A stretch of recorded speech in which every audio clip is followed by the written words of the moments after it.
Hello student, आज जो है हम लोगों का टॉपिक है टॉर्क।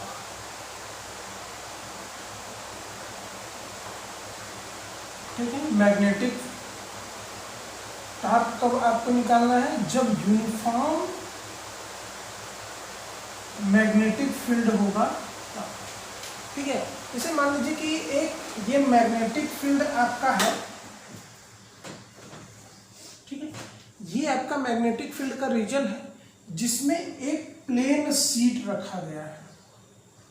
ठीक है, और इसमें जो है कि करंट फ्लो हो रहा है इस तरीके से, आई फ्लो हो रहा है।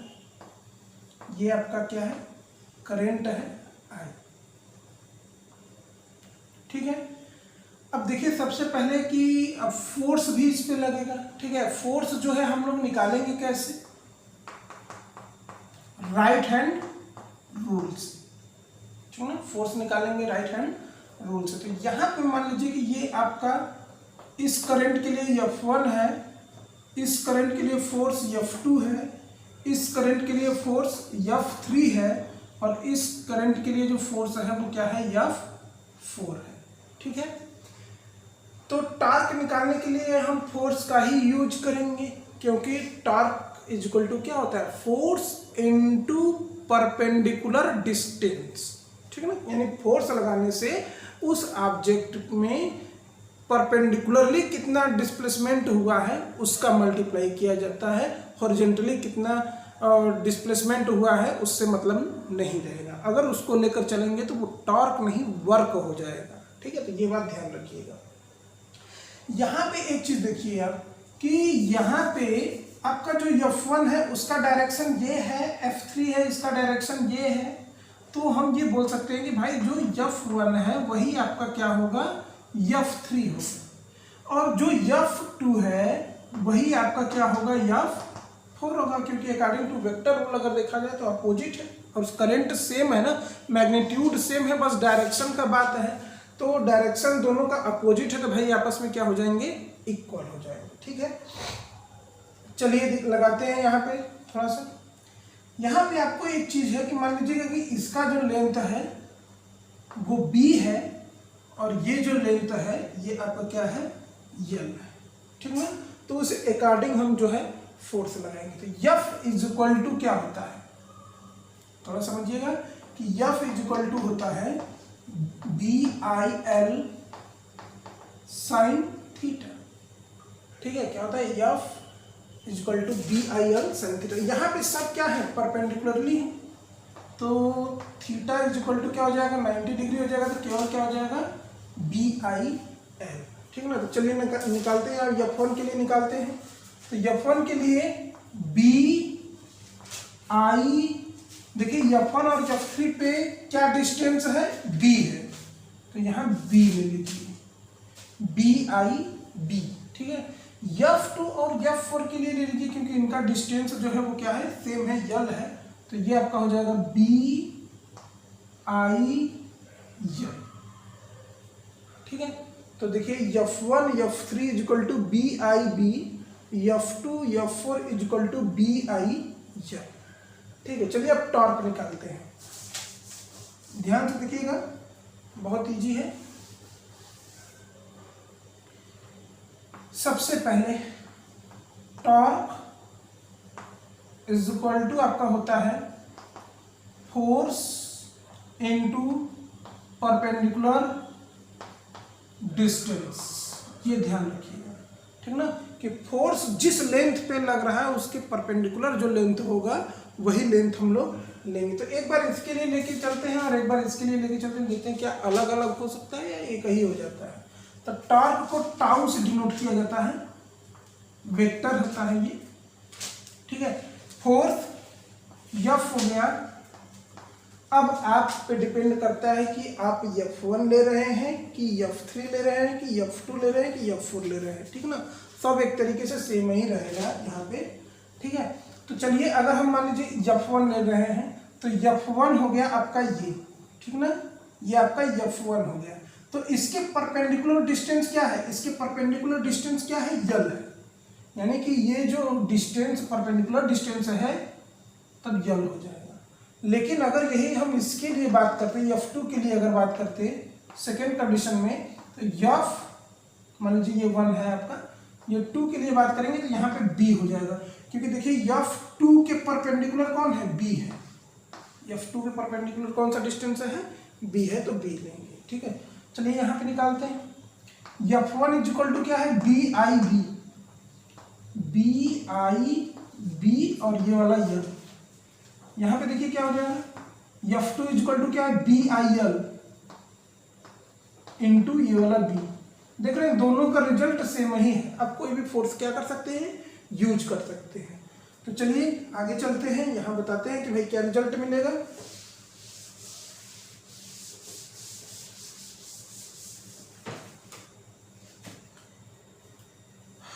टॉर्क इज इक्वल टू आपको मिलेगा क्या, कोई ले लीजिए BIBL ले लीजिए, BIB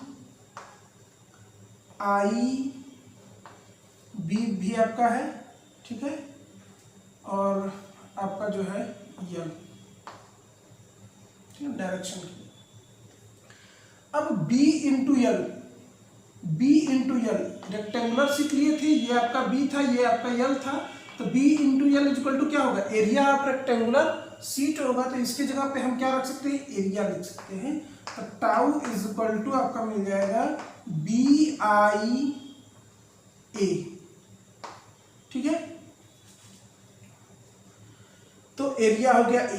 ये किसके लिए है, जब एक प्लेन शीट जो था ये वाला, जब एक टर्न घूमेगा ना, तब उसके लिए ये फार्मूला था। लेकिन मान लीजिए कि अगर लगातार घूमता रहे और n टर्न घूम जाए, तो टाउ इज इक्वल टू क्या हो जाएगा, NIAB, ठीक ना, ये ध्यान रखिएगा, NIAB फॉर n टर्न, ठीक है। चलिए अब देखते हैं, tau is equal to m cross b,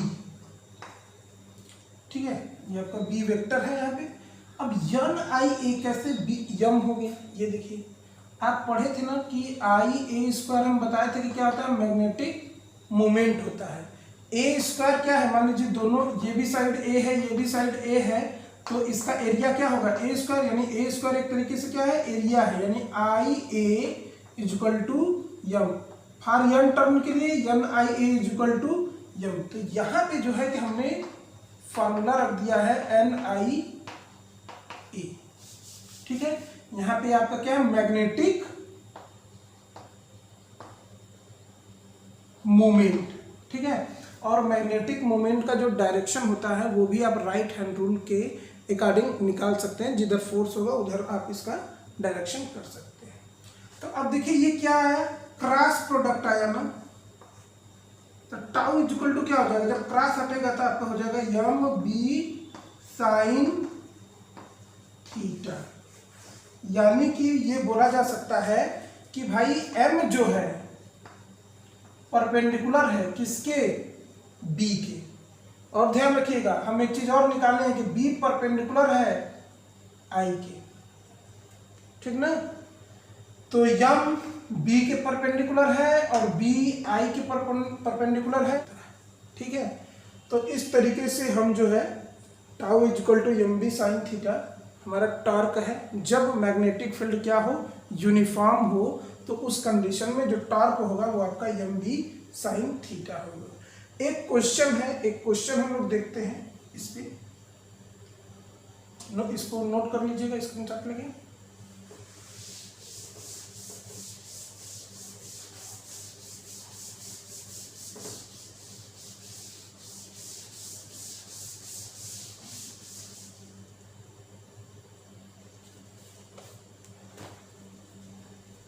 चलिए क्वेश्चन देखिए, बहुत इंपॉर्टेंट क्वेश्चन है।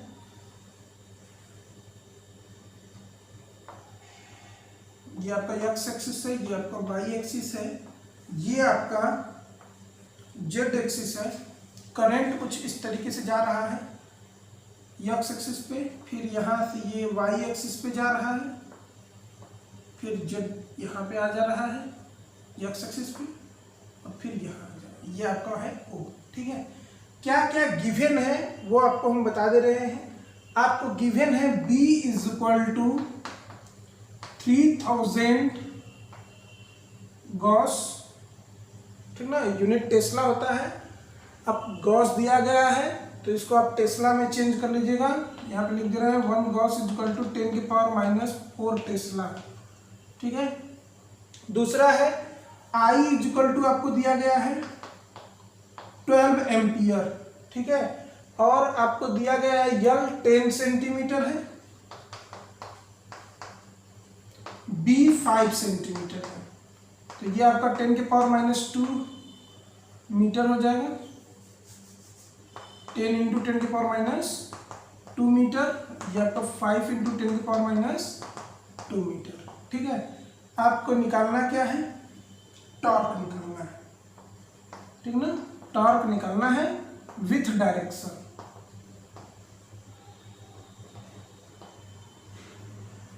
ठीक है, ये आपका आई है।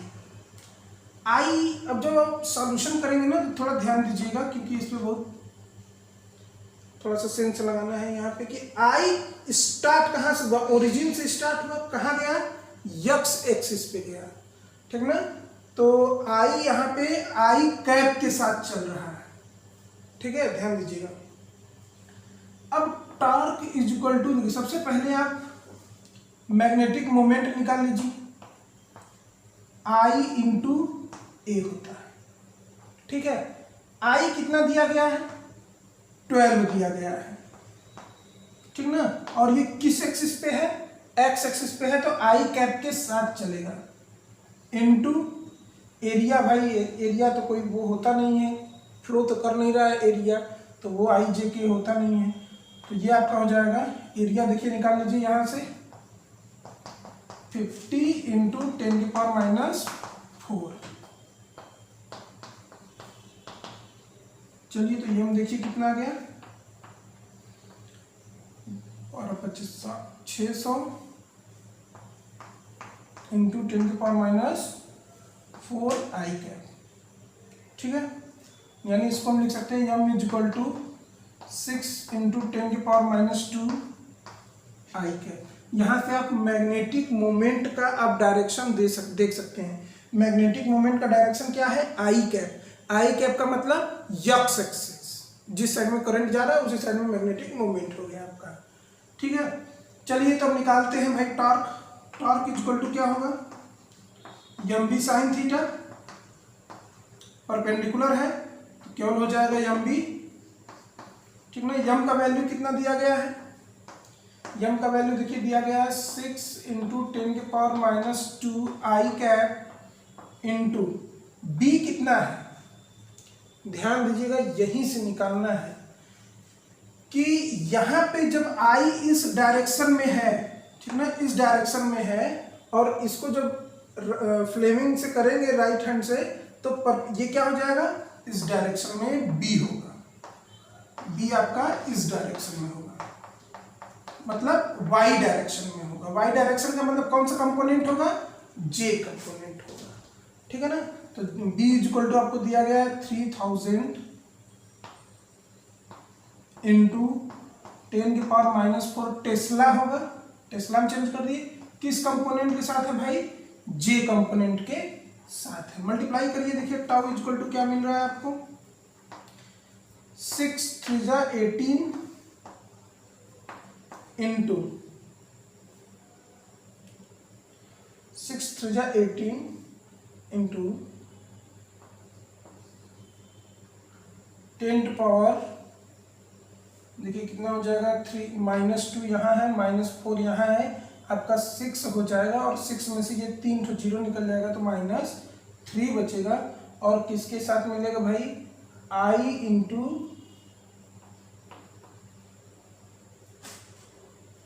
एक मिनट थोड़ा सा ध्यान से यहाँ देख लीजिएगा, ये हम जो है कि लेफ्ट हैंड यूज कर दिए हैं, जबकि राइट हैंड ये है आपका। तो राइट हैंड जब हम यूज करेंगे तो ये देखिए कुछ इस तरीके से होगा। करंट अगर हम लेकर चल रहे हैं, ठीक ना, करंट ऐसे चल रहा है, कि आपका ऐसे चलेगा, तो I इंटू J कर लीजिए, ठीक है। इसको आप लिख सकते हैं tau is equal to 1.8 into 10⁻²। I into j is equal to क्या होता है, i into j is equal to होता है के कैप, ठीक ना। तो यहां पे आप रख देंगे के कैप। देखिए ये आपका मैग्नीट्यूड हो गया, ठीक ना। टॉर्क का यूनिट आप रख दीजिएगा, टॉर्क का यूनिट जो होता है वो न्यूटन मीटर होता है। और किस डायरेक्शन में है, के कैप डायरेक्शन। के कैप डायरेक्शन किसका होता है भाई, जेड एक्सिस का होता है, ठीक ना। यानी कि इस डायरेक्शन में टॉर्क जो है अप्लाई होगा। तो इस तरीके से जो है कि क्वेश्चन को सॉल्व किया जाएगा, ये ध्यान रखिएगा।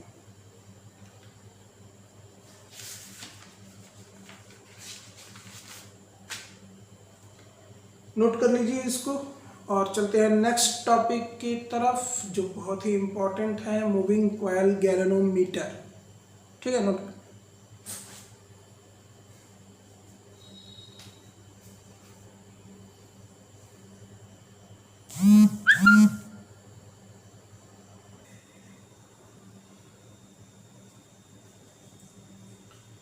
चलिए हम लोग जो है सेकेंड टॉपिक देखते हैं। जो सेकेंड टॉपिक है आपका वो टोटली थ्योरेटिकल टाइप का है, लेकिन है बहुत कमाल का चीज़, ठीक ना। क्योंकि इसके थ्रू जो है हम लोग किसी भी गैल्वेनोमीटर को उसको करंट में भी चेंज कर सकते हैं कि कितना करंट होगा, और वोल्टमीटर में भी चेंज कर सकते हैं, यानी अमीटर और वोल्टमीटर दोनों में चेंज कर सकते हैं। लेकिन चेंज करने से पहले हमको ये उसका कॉन्सेप्ट आना चाहिए, तभी हम क्या कर सकते हैं, चेंज कर सकते हैं। तो चेंज वाला कन्वर्जन जो है वो हम लोग अगले टॉपिक में बात करेंगे, लेकिन फिलहाल अभी मूविंग कॉइल गैल्वेनोमीटर के बारे में बात करते हैं। गैल्वेनोमीटर जो होता है बहुत ही सेंसिटिव डिवाइस होता है। मतलब कि सेंसिटिव का मतलब होता है एक तरीके से जैसे करंट उसको मिलता है तुरंत वो डिटेक्ट कर लेता है और बता देता है कि हाँ भाई इसमें करंट है। तो एक तरीके से सेंसिटिव डिवाइस है। और ये करता क्या है, सबसे पहली बात कि गैल्वेनोमीटर करता क्या है, detect to current in electrical circuit. कोई भी इलेक्ट्रिकल सर्किट रहेगा उसमें जो है करंट को डिटेक्ट करने का काम कौन करता है, गैल्वेनोमीटर करता है, ठीक ना। तो नोट करते हुए भी चलिएगा। देखिए होता क्या है गैल्वेनोमीटर में, गैल्वेनोमीटर में जो है कि मैग्नेट होता है, दो मैग्नेट होता है। और कैसा मैग्नेट होता है, मैग्नेट विथ कॉनकेव पोल, यानी कि जो उनका पोल होता है कुछ इस तरीके से होता है, कॉनकेव शेप का होता है, ठीक है। और उसके अंदर एक स्प्रिंग जैसा लपेट के उसको रखा गया होता है, जो कि सॉफ्ट आयरन कोर का होता है। इसमें दो टर्मिनल होते हैं, T1 टर्मिनल, एक T2 टर्मिनल होता है। और T2 वाला जो टर्मिनल होता है वो हायर स्प्रिंग से कनेक्टेड होता है, ठीक है। चलिए अब किस प्रिंसिपल पे काम करता है, सबसे पहले उसका बात करते हैं। तो torque whose magnetic depend on strength of current, यानी कि ये एक तरीके से टॉर्क वाले प्रिंसिपल पे जो है काम करता है, जो कि अभी हम लोग इसके पहले अभी पढ़े हैं, टॉर्क, ठीक है। वर्किंग कैसे करेगा भाई, पहला चीज कि जो इसमें कॉपर का बाइंडिंग किया गया रहता है वो कॉपर के ऊपर पहले एक लेयर पॉलिश किया जाता है, जिससे कि वो इंसुलेटेड हो जाए और शॉर्ट सर्किट ना करे, ठीक ना। तो पहला वो है। और उसको एक नॉन मैग्नेटिक फ्रेम, यानी एक ऐसे फ्रेम पे उसको लपेटा जाता है जो इंसुलेटर वाला, जैसे सोलेनॉइड और टोरॉइड के लिए किया गया था। दूसरा काम कि करंट पासिंग थ्रू जी, यानी कि जब आप करंट गैल्वेनोमीटर में पास कराएंगे डिटेक्ट करने के लिए कि भाई इसमें करंट पास हो रहा है कि नहीं, उसके बाद जैसे ही करंट उसमें गैल्वेनोमीटर में पास करेगा तुरंत उसके जो कॉइल हैं वो क्या करने लगेंगे, घूमने लगेंगे तेजी से।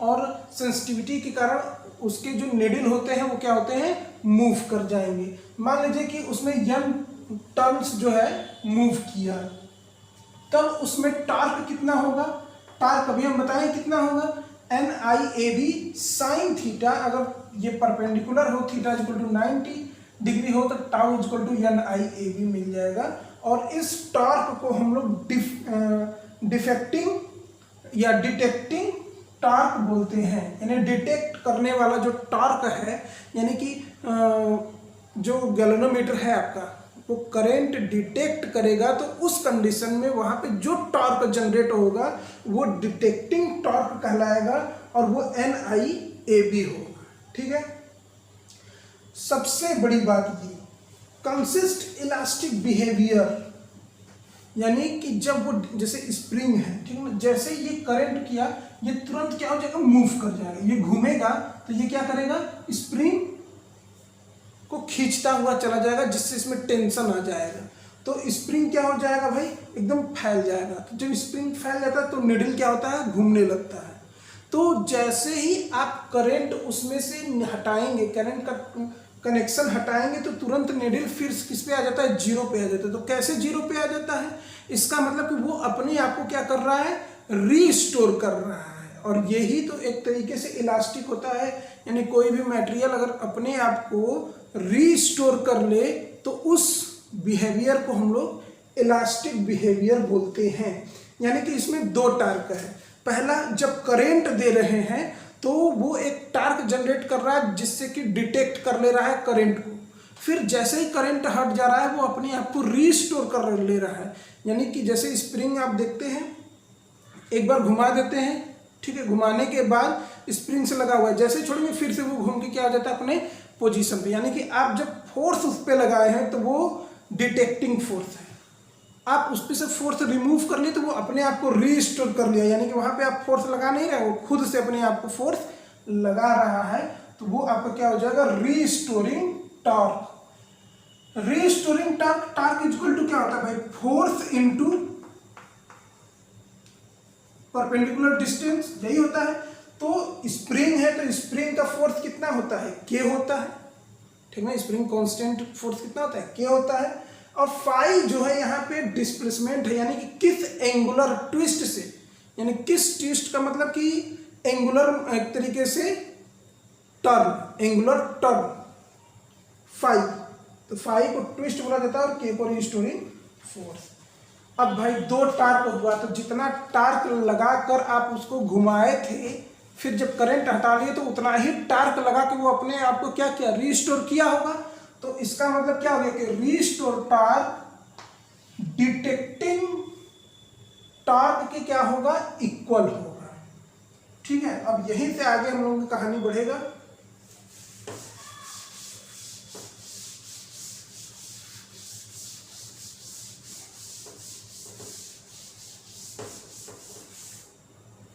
देखिए रीस्टोर टार्क कितना आया है आपका, रीस्टोर टार्क के phi.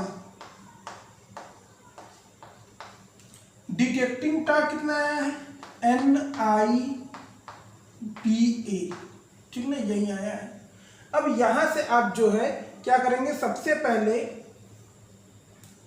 Phi is equal to या आई इज इक्वल टू क्या हो जाएगा, के अपान के NABI, सॉरी फाई, ठीक ना, ये आपका मिलेगा। यहां पे के अपान के NAB जो है, ठीक है, ये कांस्टेंट है, इसको एक कांस्टेंट मानेंगे। तो जब ये कांस्टेंट हटेगा तो ये आई क्या हो जाएगा, प्रोपोर्शनल हो जाएगा फाई के। अब देखिए इसका कहने का मतलब क्या हुआ कि आप जितना करंट मूविंग कॉइल में फ्लो कराएंगे उतना बार वो क्या करेगा, रोटेट करेगा, और उतना बार उतना ही नीडल को क्या करेगा, वो इंक्रीज करेगा, ठीक ना। यानी कि पूरा का पूरा करंट पे ही डिपेंड कर दिया नीडल को। जितना करंट आप बढ़ाते हैं, देखते हैं नीडल आपका 2 एम्पियर 3 एम्पियर 4 एम्पियर ऐसे करके दिखाता हुआ चला जाता है। तो वो क्यों होता है, वो इसके कारण होता है, ठीक ना। अब इसमें कुछ सेंसिटिविटी है, मूविंग कॉइल गैल्वेनोमीटर का सेंसिटिविटी होता है, करंट के लिए होता है, वोल्ट मीटर के लिए होता है। तो वो हम लोग देखते हैं कि कैसे निकाला जाता है वो।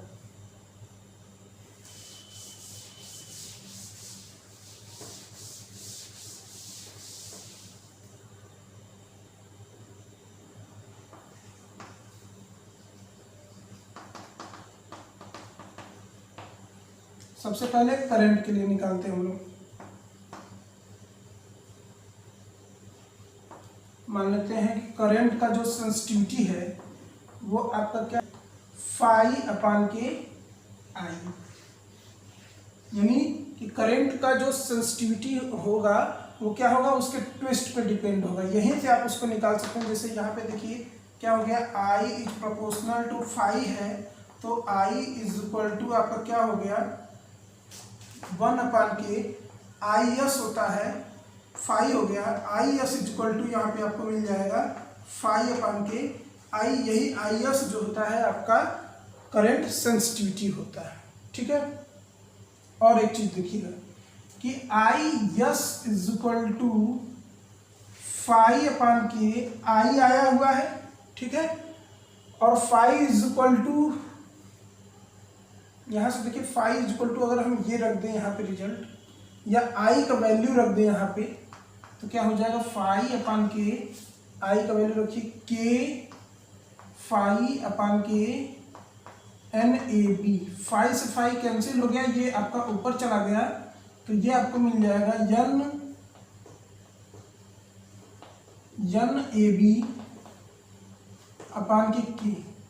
ठीक ना, ये भी हो सकता है।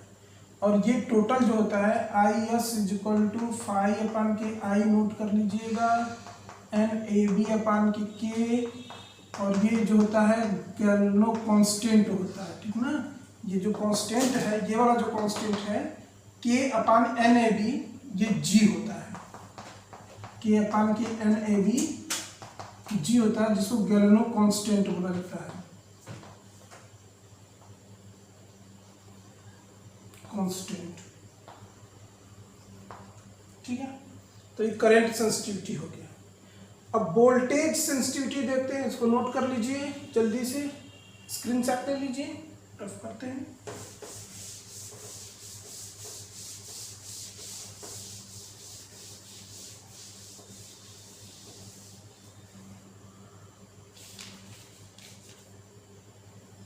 बस सिंपल सा है, मान लीजिए अगर वोल्टेज में सेंसिटिविटी यस है तो 5/V हो जाएगा। जैसे अभी हम निकाले ना IS is equal to 5/k I, तो I और V में क्या रिलेशन है, ये देखिए, तो V is equal to IR है, ठीक ना, यानी V/R इज इक्वल टू क्या हो जाएगा, I हो जाएगा, तो इसकी जगह रखिए, यहाँ पे रखेंगे तो ये हो जाएगा आपको कांस्टेंट रहने दीजिए। ठीक है, चलिए देखते हैं अब यहाँ पे, तो VS/के 5/V हो गया आपका ये रिजल्ट। इसका मतलब क्या हो गया भाई, अगर 5 का वैल्यू अगर हम फिर से रख दें, तब देखिए हमको क्या मिलता है, सेम चीजें वही मिलेगा। यहाँ पे देखिए VS is equal to 5/k, V का वैल्यू रख दीजिए IR, तो 5/I इंटू 1/R, तो 5/I का वैल्यू आप क्या लाए हैं, NAB/k, ये वाला हो जाएगा R, और NAB/k इज इक्वल टू क्या होता है 1/GR। ये सारे फार्मूले आपको जो है न्यूमेरिकल के लिए इसका काम कराना है आपको। ठीक है, तो नेक्स्ट वीडियो में इस पे 1-2 न्यूमेरिकल और कैसे कन्वर्ट करना है गैल्वेनोमीटर को वोल्टमीटर में और अमीटर में, उसके बारे में हम लोग बात करेंगे नेक्स्ट वीडियो में। तब तक के लिए थैंक यू।